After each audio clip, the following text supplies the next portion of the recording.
listen. Never in my life associated the word boring with baseball. We know what's up. Me? Yeah. Famous? Yeah. And I'm like giddy over there smiling like, we're about to win this shit. Did everyone give you crap? Give me a good host story. I'm not picking it up. We both love the game. We talk about it every day. Can't get enough baseball. Having some popcorn, you're fooling around your phone. I'd have to wait in line for 3 hours. Hang on, because it's about to be a wild ride. There's no human being I'd rather be talking to right now than Josiah Gray. Fact. Josiah, one of the great things about doing this podcast, doing this whole thing, is getting a chance to know people who I wouldn't know and players who I wouldn't want to root for or people who I wouldn't say, hey, listen, that's a really, really good person who I really like talking to. But thank you. Thank you to baseball. Thank you to this podcast. Thank you for the T-shirts. That it has all brought us always back to you for a few different times now. And so I just appreciate you, and I appreciate you being part of this family and always being willing to come on. So thanks, man. Absolutely. Thank you for having me. It's always fun, chopping it up. So I appreciate that. And, I'm glad to always talk baseball and, things that aren't related to baseball as well. Yeah. Well, first of all, I don't know how I missed this. We had talked about you dominating the Travis Scott concert just over a year ago, because your birthday is right around 21st? 21st, yeah. 21st, yeah. I that was not a baseball reference pull. That was off the top of my head. I appreciate that. Yeah, I love that. So that I know that you get all good hitters out. That's what I know, those two things. But we had talked, you had said you were going to the Christmas gift. Your birthday gift was going to a Travis Scott concert, correct? Mm-hmm. Okay. Yes. And and I think we caught up during the season, and we reflected on that, and you dominated going to that concert. But I don't know how it's that you caught the first pitch from him. Yes, I did. Right? I did. Yes, I'm glad you brought that up. So I guess I'll tell you how it all happened. Yeah. So they had named our spring training complex Cacti Park of the Palm Beaches, and I saw it on Twitter. I'm in the middle of working out, see it on Twitter, and I shoot our PR guy a text. I'm like, hey, is this true? If so, I want to catch the first pitch, because I would assume Travis Scott, Cacti is his drink, he would come and throw the first pitch. He was like, we don't really have any further details right now, but I'll put you on the short list and we'll make it happen. And as time got nearer and nearer, spring training, obviously got underway. We're getting ready for our first game against the Astros. He's like, hey, I got you, that first pitch. Because we were actually the home team, too. Because if Houston was the home team, they would have caught the first pitch. Right. The courtesies. So it all lined up. And, I went out there, and everyone's, going crazy. I'm, psyching myself out, and he throws the first pitch. I'm it's a complete awe moment. So it was super, super dope. Going to the concert a few months earlier and being a big fan, and then having that moment was just super dope. So there's a few things I want to pick through, and listen, as you said, this is two guys sitting around talking about Travis Scott. But the first thing that comes to mind, I saw the video. And you've performed on some of the biggest stages. You're a Major League Baseball player. You're an all-star. All of that. Would it be fair to say that you were? I don't know. Nervous is the right word. Mm-hmm. Is nervous the right word? More nervous in that moment than pitching in front of 50,000 people. I guess you could say nervous because, I've caught tens of thousands of baseballs in my life, and when I got behind the plate to catch the first pitch, I was just like, do not drop this. Don't make a fool. Just do it. And by the way, it's a spring training game. It's a spring training game. So there's, not many people there, but I scooped the throw and everything. And I'm like, all right. And then it transitioned in my head of all right. Obviously, there's courtesies of doing your first pitch. You give the person, the ball, then you take a quick picture, and you kind of go on about your way. Like, he was just so fired up, and I like gave him the ball. He like tapped me on the shoulder, that he was like, "Let's play ball." And I was like, "All right, like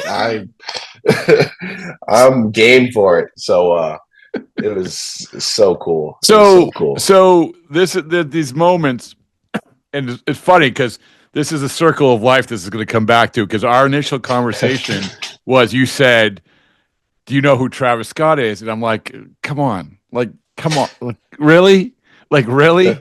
It's yes, I'm losing some hair, but I don't think you understand. I have my hat backwards, so You're in touch. I'm playing for the tie. But then I go, "But do you know who Eddie Vedder is?" And you're like, "No, I don't know who Eddie Vedder is." No idea. And Eddie Vedder, Pearl Jam. So Eddie Vedder, for me, like Eddie Vedder would have been like the Travis Scott. So Josiah, like when I met Eddie Vedder at the All-Star game. This is going to be a name drop, but it has to set the scene. So Theo Epstein, I've known for a lot. He's walking through the All-Star game concourse. It's in Seattle, the game that you were at, right? Of course, right. Of course. You were at the park when I met Eddie Vedder. So he's walking through. He's like, "Oh, why do you meet Eddie?" And I'm like, "Oh," and I just start babbling. So my thing was. Sorry, my thing was is that my daughter, the father-daughter dance was an Eddie Vedder deep cut single song. Yeah. So that was my moment where I should have said, "Hey, I just want to let you know, thank you so much for this song." Instead, I start babbling about baseballs and boring T-shirts. Oh no! and so my point is that I don't know how much interaction you had other than just on the field, but whatever interaction you have, you still are probably thinking, "What do I say? Hey, do I say I went to your concert? I'm a big fan." Like, what was what did you do? Honestly, I didn't say much beyond like, "Hey, here's the ball."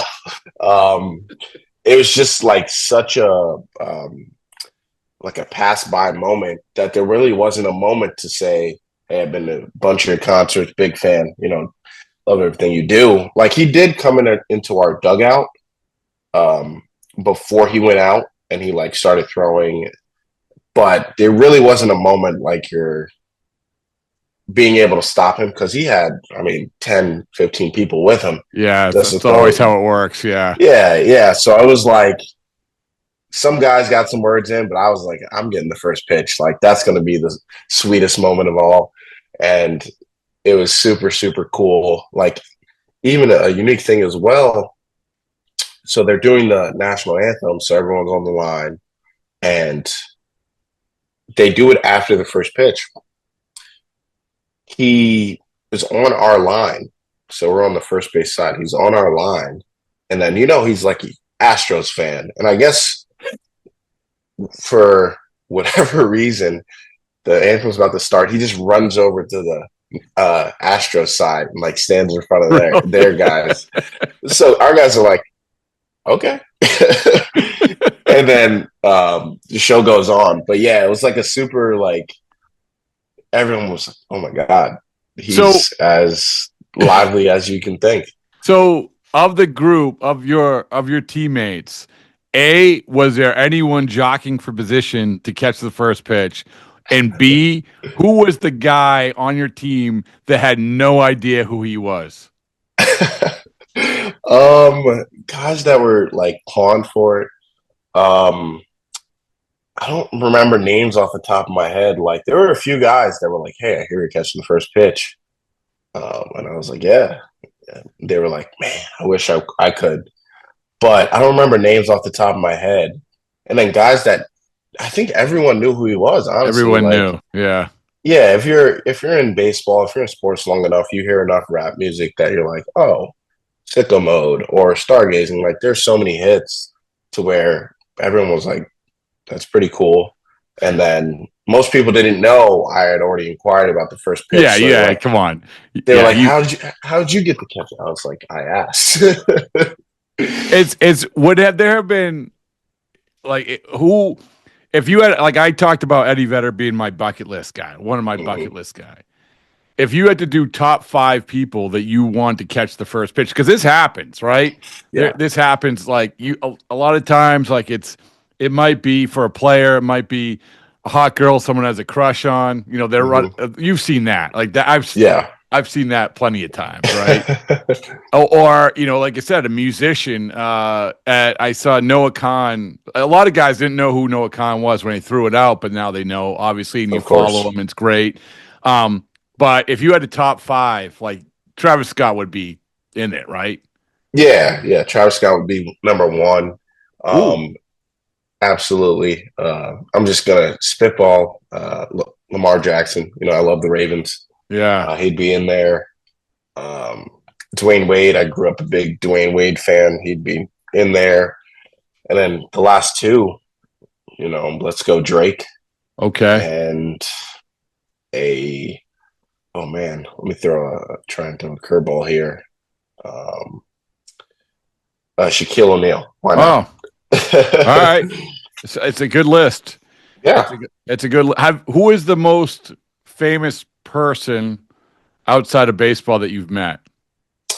Travis Scott. Oof. Yeah, I would have to say Travis Scott. I actually did meet Shaq once.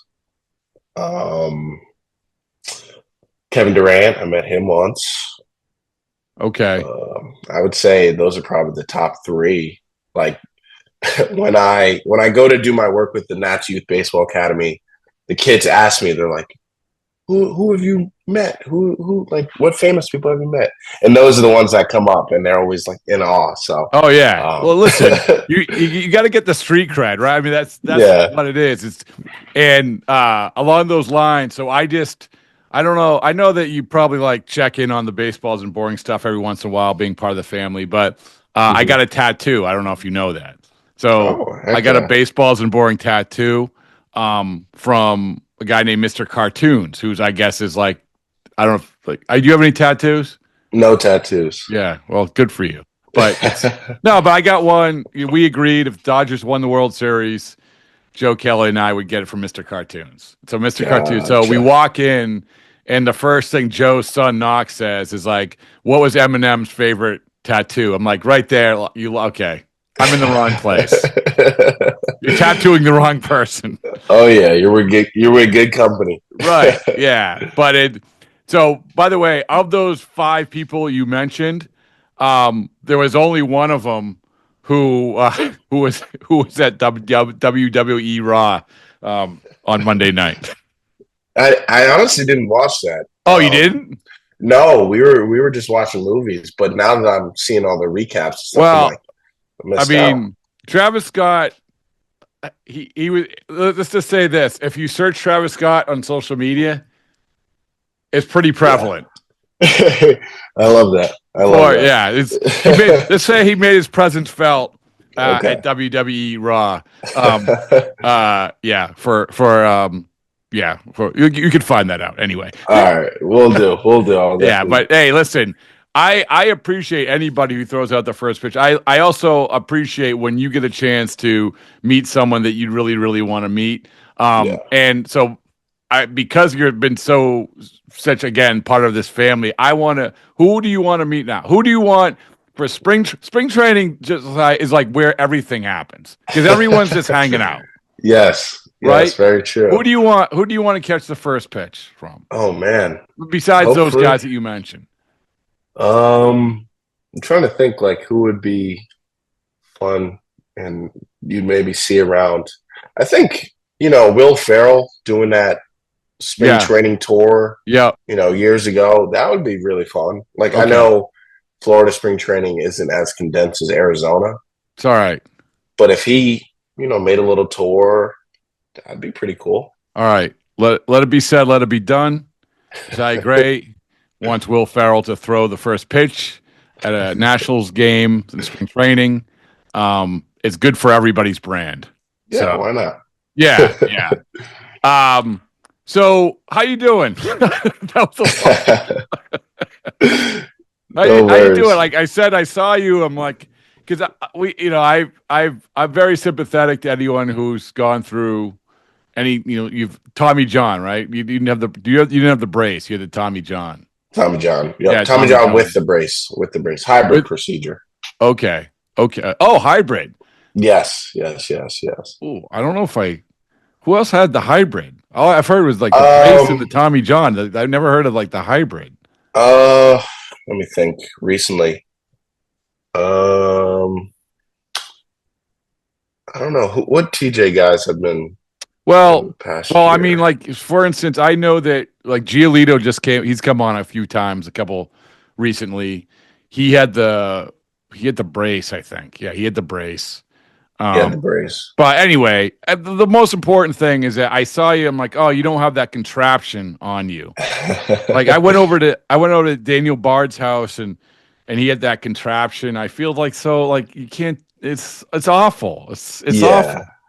Yeah, you wear it for 6 weeks, and you're kind of limited. You have to shower with a bag on your arm. You have to 6 weeks. Yeah. 6 weeks. So you're kind of, you're stuck. But, all right. So I'm glad I'm out of it. So yeah, well, you're on the right track.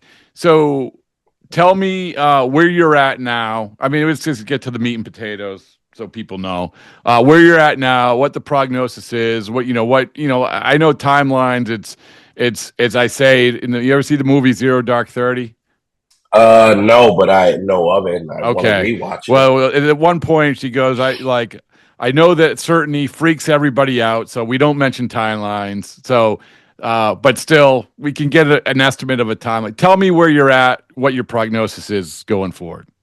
Yeah, so right now, just continue to, do my rehab stuff, build up strength, more or less a normal off season without the throwing. But I'll start throwing here on the 24th. Ooh. And then that'll be, start the progression of, light catch to, all the way to get on the mound, face some hitters, hopefully in the summertime, and then we'll see from there. But as of right now, almost 6 months post-op, things have been, going well.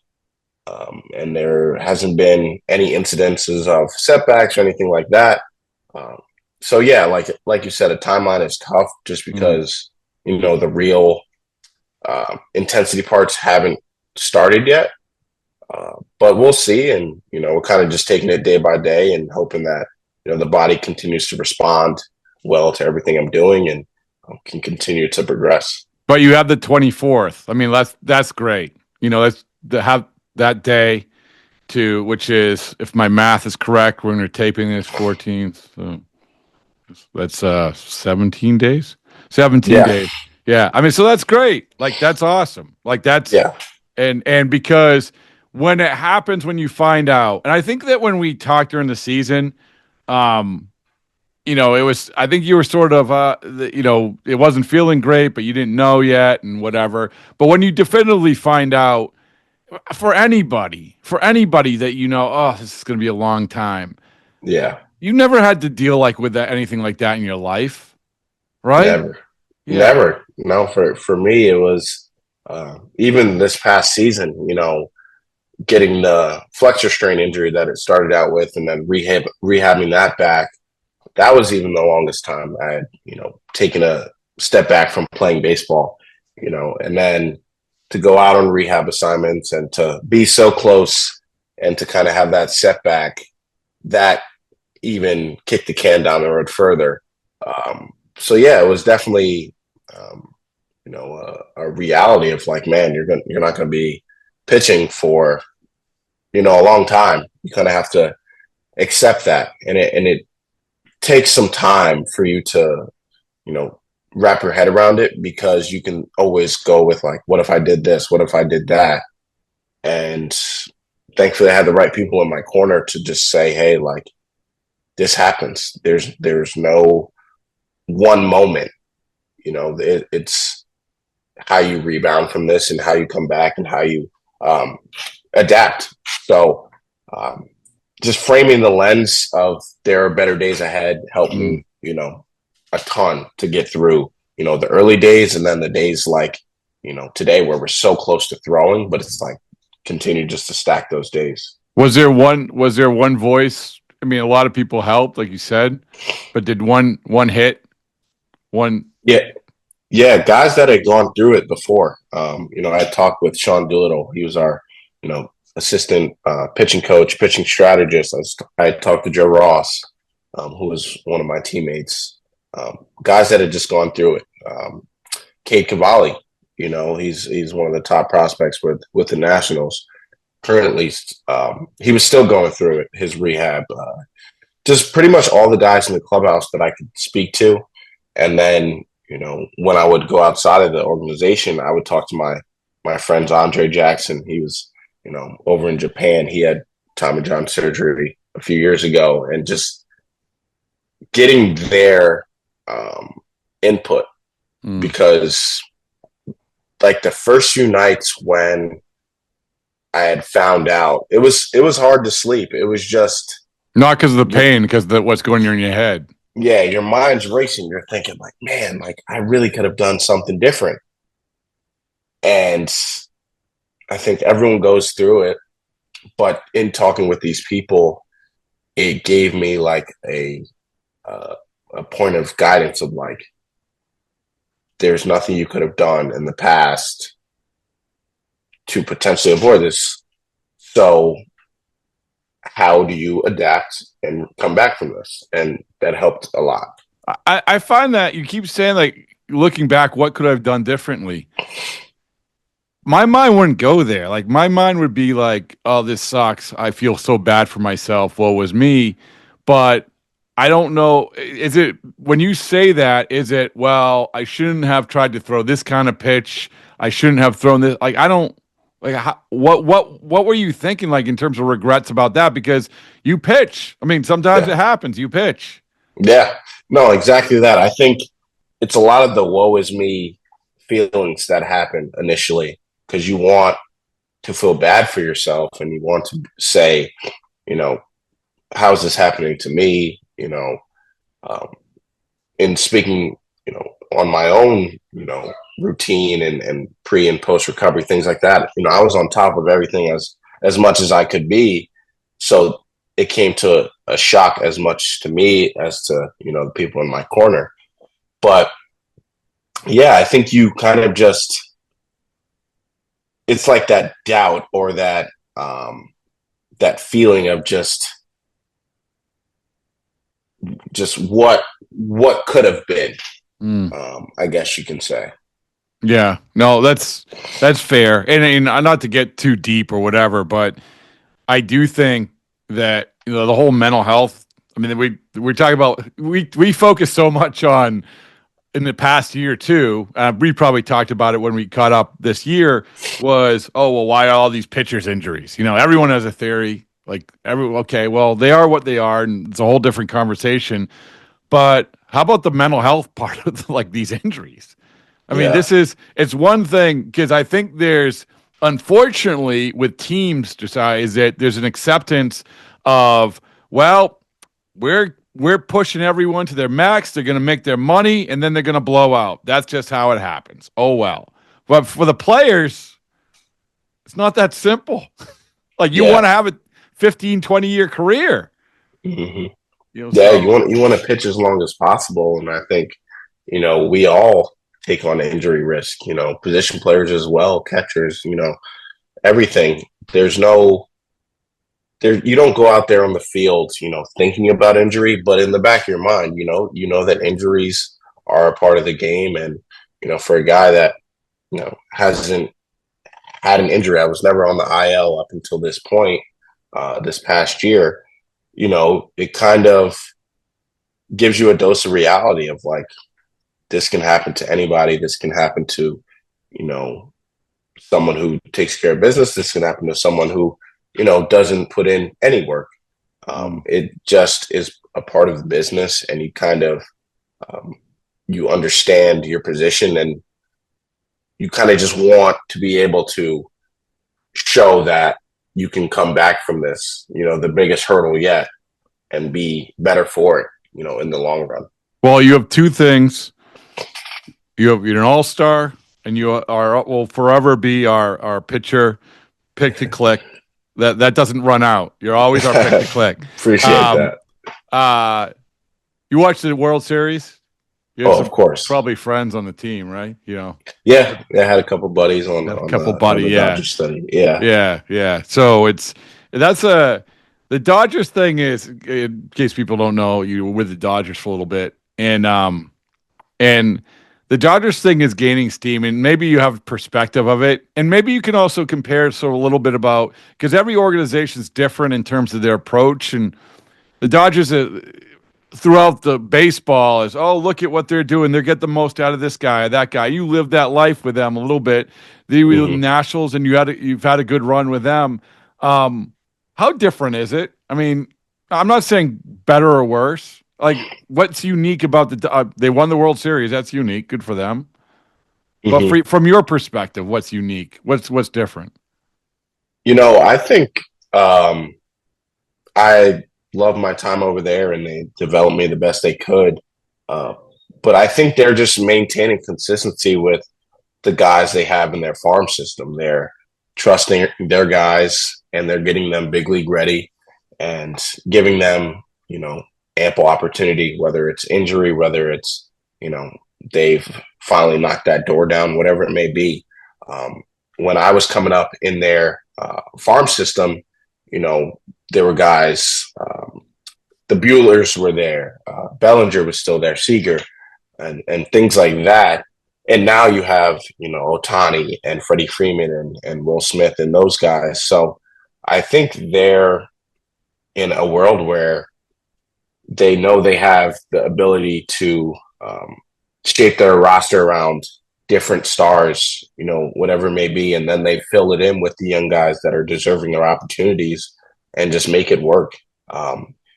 They're clearly World Series champions, and they have a roster that, is tough to beat. And they make sure they get the most out of their guys, at the top of the top, but also, at the lowest rungs in the minor leagues. And I think it works for them, and it's a recipe that keeps them sustainable. Yeah, all I know is that when you face them, you'll dominate their top three, because that's what you do. Appreciate that. If you go to the Hall of Fame, you're getting them out. That's facts. Go look it up. But you guys, it's I'm going to pivot now to the Nationals, where I love what a lot of what you guys are doing and what you guys are. I got a chance to sit down with James Wood. All right, here's trivia question. All right, you know James well, or? Yeah, just in being in the clubhouse. Okay. When he came up, and then you probably won't get this, but his dad is known for what? I think he played football. Almost. He played basketball, and he was on a Richmond team that upset Syracuse. I think it was like the only 16 seed beating a 1 seed. Wow. Yeah. So wow, I didn't know that. Yeah, you can have that. That one's for free. But it's like, listen, it's a good group. So what I want you to do, if you can, I want you. We've been focusing so much on the Dodgers and these other teams. The Mets had a great year. Obviously, Soto, like everything else. But one thing that baseball has taught us is that you don't have to have the biggest payroll to win, right? You don't. You have to have talent, but you don't have to have the biggest payroll to win. And if you have the right combination of guys, and you guys have a very unique combination of guys. So I want you, if I'm Rizzo or David Martinez, say, okay, you know what? Special guest speaker, we're putting the stool in the middle of the room. First day of spring training. Let's workshop it. What are you saying to the guys? I was waiting for you to say something like this, because I think this upcoming year, we're finally going to start to hit that stride where the young studs are up and they've sustained some type of success, and they can build off of that. And then you have the right veterans in the clubhouse, bringing a guy like Josh Bell back, bringing Trevor Williams back, Soroka and Nate Lowe. I think those will be good additions as well. And you look at the roster and you're like, guys, like, we can definitely compete with this division and compete in the National League. If you look at how we played last year and the years prior as well, it always comes down to how we play in division. So this past year, we took care of the Marlins pretty well. We played the Braves pretty well, but we didn't play the Mets well, and we didn't play the Phillies well. The year prior, it kind of flip-flopped. So it comes down to, hey, let's take care of the divisional games. That'll give us the leg up. We have the right people. We have the right, group that's meshed with younger, older, and we have fire. We have a lot of guys that are coming up and want to perform, want to play. So it's that understanding of, nothing's given. Nothing is, no one's guaranteed anything. So I think this upcoming year, 2025 season, should really be promising for us because guys see that. And guys, I guess, when you have the understanding of, I need to put my best foot out there every day because the organization, is tired of, losing games that we should be winning. It gives you a new edge. And I think this year is going to be really, really promising. All right. You got me pretty fired up. I'm buying in, but do you believe the other part of this is, okay, you can say this, but it has to seep in. There has to be a belief. There's like this. Yeah, we think there's the element of, we think we can be good if everything breaks right? Or we know that we're good and we can hang. Do you believe that even so more so than last year? I would think certainly more than last year because honestly, the Nationals, not that I go to these sites, but the Nationals had the longest odds of anyone, heading into the year. Mm-hmm. But now, as you said, you make a lot of good points. Do you believe that having gone through that year, having seen some of these guys play, getting these guys that you mentioned, that when you show up and you put that stool in the middle of the room, that they are going to believe? They are going to actually believe that they can win that division? I think you have to believe because that's why we're here, right? You have the talent of James Wood and Dylan Cruz coming up and you see what they're doing. And then you have the guys all around that have been here, before last year. And you're like, there's no reason guys can't step up and take that next step. I think last year we saw really good steps with CJ Abrams, McKenzie, Jake Irvin, Jacob Young. And then you see they add guys on the corners, Jose Tena, Chaparro, and Yepes. And you're like, these guys can play ball. These guys are finally getting an opportunity to play. And you even shift to the bullpen. You have Jose Ferrer, you have Rob Garcia, who they traded away, but was really dang good. You have some young arms that are promising. Mm. So, yeah, I think we should go into spring training understanding that we have the talent. Yeah, it might not be, the high-priced free agent or the high-priced whatever you may have it, but we have the prospects. We have the people that can win games, can be game changers, and we just have to believe that. Well, you just got an entire fan base fired up. Thank you for that. What's your next concert? Next concert. No concerts at the moment. But my fiance and I actually just got engaged. All right. Saw that. I think I saw that. Were you nervous? Yes. Which were you more nervous for? Catching Travis Scott's pitch or proposing to your fiance? Both. But proposing for sure. Proposing. We're going to Nick Swardson. Yeah. We're going to his comedy show next month. So that'll be fun. No concerts yet, but we'll be on the lookout. No, it's a good one. I was just listening to did you watch the Golden Globes at all? Yeah. So I was just listening to Nikki Glaser recap her, which it's because it's really interesting that you listen to any stand-up comic, the process and going through it, and the team of writers, and she's awesome. She did an awesome job. She's phenomenal. Yeah. She's coming down to West Palm Beach in June or July. And thought she was going to throw out the first pitch. No. So we got tickets. And as long as I'm still here, I think we're going to go. it's not too far from the house, so could be fun. I'll obviously report back to you about that. Yes, please. It'll be a great time, with Nick Swartzen and then seeing her later in the summer. I feel like we've hit on something where you are officially, let it be said, let it be done. Congratulations. You are official comedy/concert reviewer. So yeah, I mean, we enjoy good, like West Palm Beach. There used to be a improv comedy club right in downtown, like 25 minutes from us, but they closed down like 2 years ago, maybe a year ago.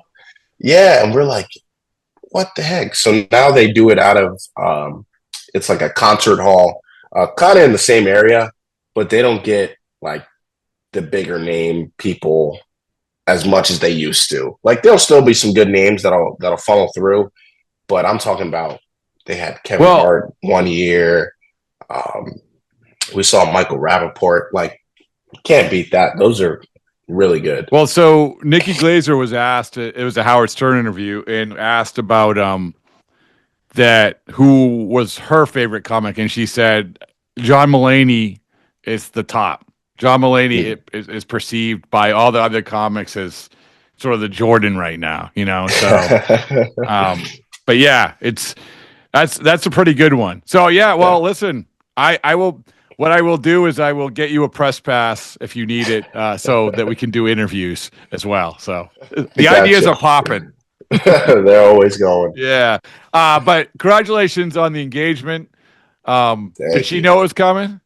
No, she had no idea. We were up at her hometown for so she coached soccer, and she was coming down here to Florida that weekend, and I was like, oh, I'm going to come up and just come down with you. She had no idea. We went on a hike with her 2 family dogs, and at the end of the hike, I was like, hey, I want to take your picture like over the water, and like I took the picture, and she turns back around and I'm on one knee, and it's like an awesome moment. It was just the 2 of us, so no one like recorded it or anything, and then she said yes, took a bunch of other pictures, and then we went back to her house. We had like a surprise party planned, me and her younger sister. And so you knew other people knew? Yeah, they didn't know why they were coming to the house until they got to the house. Okay. So they were all surprised too. They were probably all like, "Oh my god!" Yeah. But yeah, all went smoothly, and then so we're in the planning phase, and it's fun. It's exciting. Well, listen, if you have a special dance at your wedding to a Travis Scott song, and you see Travis Scott, learn from my mistake and say thank you for that song. I got you. Yeah. We'll have plenty of Travis Scott on. Oh yeah. And here's my only advice to you. Okay. We just when do you have a date for the wedding? No, we haven't planned that far yet. My daughter did, you go like, do you do the DJ or do you do the band? Mm-hmm. Here's where I land on it. Spotify list. I like that. Because, and you hire someone to run the Spotify list, but there's no room for interpretation. You know what's going to be played. That's it. You don't have to do the chicken dance. You don't have to do like, the electric slide. You don't have to do like whatever it is. So yeah. Anyway. Yeah. I like that. I do nothing else for you. There's this. All right. Thank you. Always good to see you. Appreciate it.